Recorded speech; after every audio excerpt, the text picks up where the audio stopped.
Labadiena visi. Aš esu Ramunė Pacevičienė, sveikatos mokyklos įkūrėja. Šiandieną perskaičiau sukrečiantį mane asmeniškai pranešimą apie Steve'ą Jobsą. Tai yra Apple įkūrėjas. Ir labai graudu buvo skaitant jo žinią, kurią jisai nori transliuoti visam pasauliui, kad jisai skiria visą save verslui. Jisai dievino pinigus ir didžiavosi tai. Ir kada jisai atsidūrė ligos patale, kada jisai yra bejėgis, tik tai tada jisai suprato, kad kas yra iš tikrųjų gyvenimo džiaugsmas ir ką reikia vertinti. Labai dažnai žmonės, tikrai kokie turbūt 80% žmonių apie tai nesusimąsto ir galvoja, kad aš būsiu sveikas, man taip nenutiks ir jie nesirūpina savo sveikata. Jie dirba, lekia.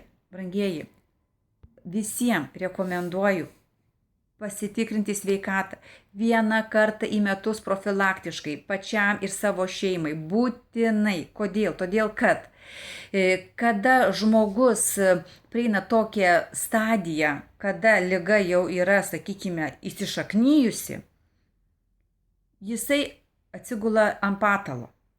Ir tada artimieji, jo šeimos nariai turi jį slaugyti ir prižiūrėti.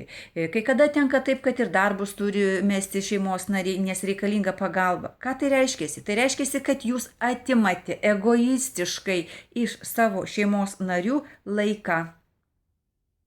Jūs jį pasisavinate. Gal tai skamba labai baisiai iš tikrųjų, bet taip yra. Todėl, kad mes gyvenam su akiniais užsidėję, ružavais akiniais. Ir mes nenorime to pripažinti. Pradėkime rūpintis savimi. Tai reiškia, profilaktiškai pasitikrinkime sveikatą. Nemeskime save kaip į šiukšliadėžę maisto, kas papuola. Būkite protingi ir būkite laimingi. Jeigu kažkam tai įdomu, norite atvykti pas mus, mes mielai priimsime bet ką, kas tik tai rūpinasi savimi ir nori ateiti pasitikrinti sveikatą. Mūsų komanda yra mobili ir mes skraidome po visą pasaulį, po Rusiją, po Europą. Sekite skelbimus ir atvykite. Mes tikrai padėsime jum būti sveikesniem ir laimingesniem.